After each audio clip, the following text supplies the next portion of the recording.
There is no doubt that the Antichrist has already been born. He is in his early years, and as soon as he reaches maturity, he will achieve supreme power. Supreme, this phrase was spoken by Bishop Martin of Tocco in the 4th century after Christ, nearly 1700 years ago, and he was neither the first nor the last. The last to be sure that the Antichrist was already around. Throughout history, countless figures have been pointed out as being ancient Christ, and in this video we'll see some of them ranging from Roman emperors to French generals, by medieval popes and South African businessmen. But before focusing specifically on the Antichrist of each era, it's worth taking a step back to better understand where this general idea of the Antichrist comes from. The word Antichrist, of course, can be found in the Bible, but not exactly in the most obvious places. It does not appear in the Gospels, nor in Revelation, nor in Paul's letters. In fact, it only appears 5 times in the entire Bible, and all of them in John's letters. In these letters, the author says that the Antichrist must come, but it also says that many Antichrists have already come. In other words, the term is used both singularly and plurally. It concerns both the future and the present. Moreover, the author applies this term broadly to all those who deny that Jesus is the Christ, or those who deny that Jesus came in the flesh, meaning, in these passages, being Antichrist basically means defending a doctrine different from that preached by the child's author.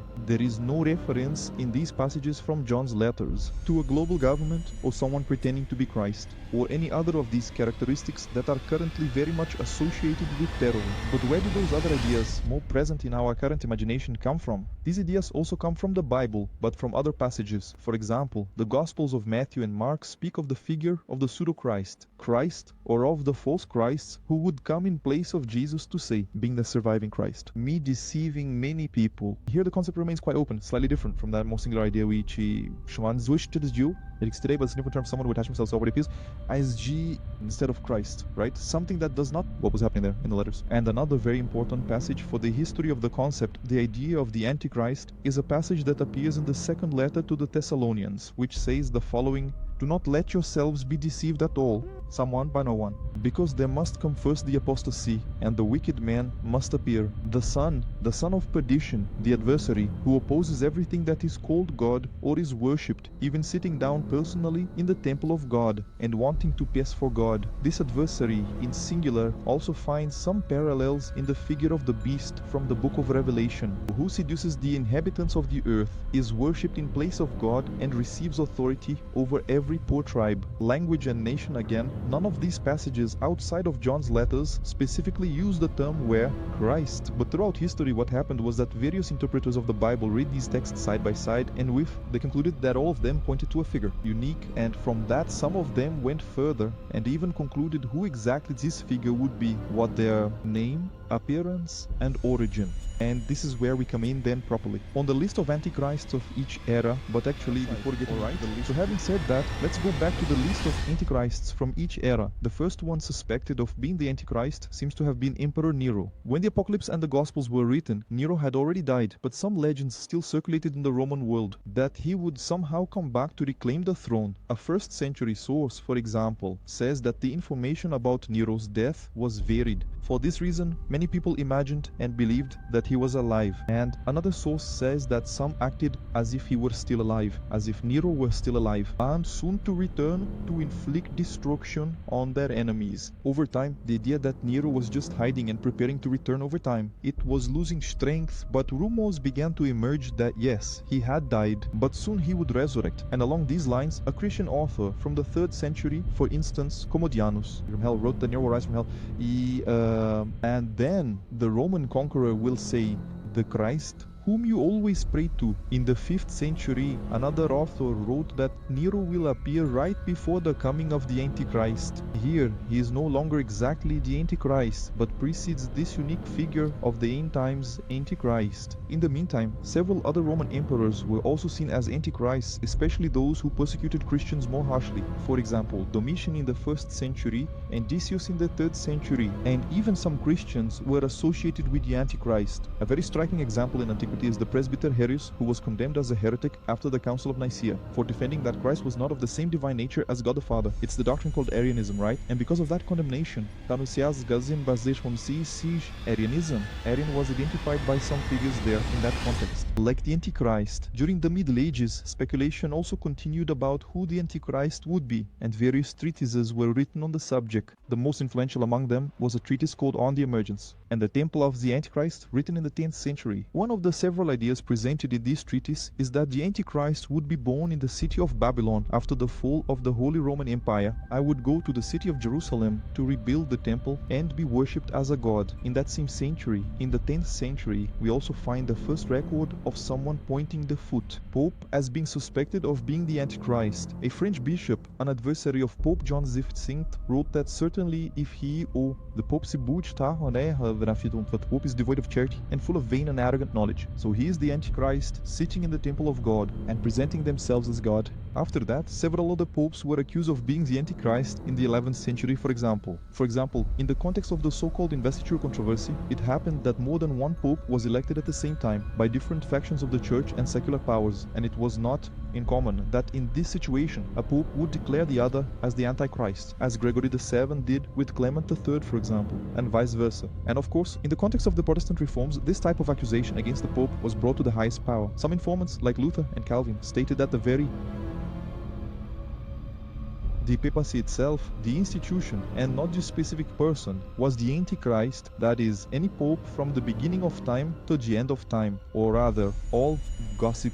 From the beginning of time to the end of times, it represented the adversary described there in the New Testament. The Catholics in response naturally returned that fact in favor, and also linked various reformers to the figure of the Antichrist, mainly Luther. And beyond these more specifically religious figures, several secular authorities were also called Antichrists through the early modern period and the contemporary era. In 1660, for example, a book with the following title was published. Title: A Perfect Description of the Antichrist and His False Prophet, in which it is clearly indicated that Oliver Cromwell, who was the leader of the Parliament side there in the English Civil War, was the Antichrist, and John the Presbyter was his false prophet. In 1809, another book with an even longer title was published also to accuse another person of being the Antichrist. The identity between Napoleon and the Antichrist completely demonstrated, or a commentary on the scripture chapters related to the Antichrist, in which it is shown that all passages strikingly apply to Napoleon, and in which the prophetic number 666 is especially found in his name, in Napoleon's name, with perfect accuracy, and in two different ways. These books were obviously written by political opponents of these figures, and they were neither the first nor the last to use this demonization tactic in politics. For example, during the Cold War times, it was said that Mikhail Gorbachev of the Soviet Union even had the mark of the beast, white, evident there on his head. Saddam Hussein, in the context of the Kuwait War, was also pointed out as one described as a potential Antichrist by some evangelical authors in the United States, who pointed to a project by Saddam Hussein to rebuild Babylon as being a sign of the end of times. More recently, French President Emmanuel Macron has also become a strong candidate to be the Antichrist, mainly in the role that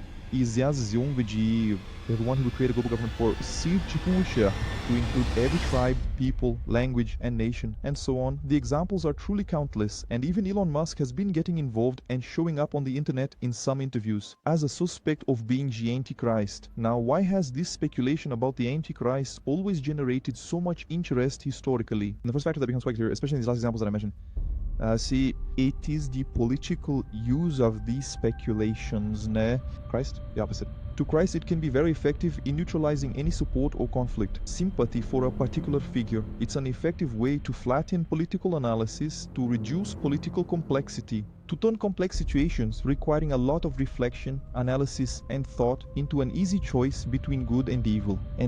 So it could be very favorable for a person who creates this discourse to demonize their political opponent. And it can also be something more convenient and more comfortable for someone who wants to engage in the debate and be able to take a side with all their might and to dismiss any other merit or virtue of the opposing side. After all, one side, your side, represents God, good, and justice, and the opposing side represents evil, injustice, and everything that is adverse, wrong in the world. Moreover, beyond this political factor, another factor that might also make this exercise of pointing out present-day people as being the Antichrist is that this exercise can work as an antidote to chaos, a way to make sense of a confusing and threatening reality. As a historian named Robert Fuller wrote, the apocalyptic thought within which this search for the Antichrist fits, as onde diz isso, as helps the faith community by placing their problems in a transcendental or mythical context in which a victorious outcome is guaranteed. Its purpose is to show that people can and should endure such crises. Confidence in the knowledge that their tribulations are part of the plan of as Jews do,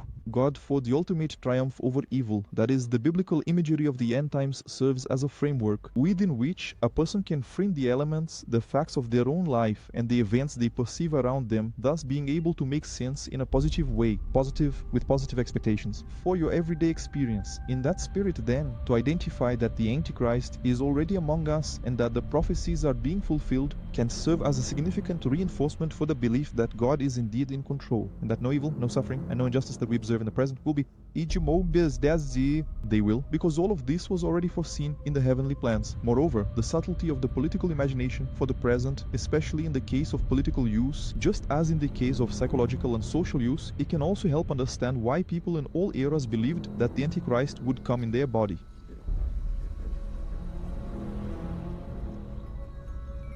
All this idea would lose much of its strength and all of its interest, its relevance to people's lives. If Bishop Martin of Tours, with whom we started this video, for example, had said back in the 4th century, if it was said that the Antichrist had not yet been born, but would be in 1,700 years, probably no one would care about this information, and it would hardly survive as historical documentation. And if someone said today, in the 21st century, that the sea was Martin of Tours right in thinking the Antichrist came in the 4th century, no one would care. What is considered relevant today, what gets ratings, so to speak, are the usual suspects, alive and active, right? A landmark, Macron, Elon Musk, Pope Francis. Now Nero no longer scares anyone, and the idea that Napoleon was the Antichrist seems quite ridiculous. But the question remains, is it actually more ridiculous than the idea, for example, that Elon Musk, who is the former president, or is it just a bit older? Anyway, there would be endless other things to talk about on this subject, right? Like about more allegorical interpretations of the Antichrist. He is applicable to all times. For example, the interpretation